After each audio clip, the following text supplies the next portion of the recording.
बिस्मिल्लाहिर्रहमानिर्रहीम। मेरे तमाम भाई जो ये असातिज़ा कराम है, ये मेरे सब भाई हैं। मैं जब इधर आया था तो उस वक्त भी मेरे दिमाग में ये ख्याल था कि मैंने जल्दी ट्रांसफ़र करवा लेना, लेकिन जब मैं इधर आ गया तो मुझे यहाँ का माहौल बहुत अच्छा लगा।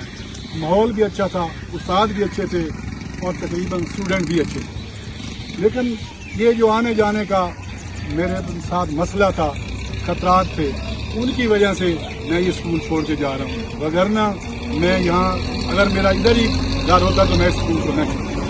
तकरीबन ये सब असातिज़ा कराम अच्छे उस्ताद हैं, कोई चीज़ करती है बिल्कुल नहीं करता जाने के लिए। एक चीज़ की मुझे कमी नजर आ रही है, लेकिन वो भी इन सब साथियों ने पूरी कर दी है। मलिक फजलाबाद साहब की अगर वो भी आज होते इधर तो ये हमारी जो रौनक थी ज़्यादा हो जानी चाहिए थी, लेकिन उनकी कमी का एहसास मुझे है। अल्लाह उनको सेहत दे और वो सेहत वाली ज़िंदगी लेकर वापस आएँ और फिर दोबारा उनसे मिलेंगे। अल्लाह ताला ज़िंदगी देगा। बस सलाम।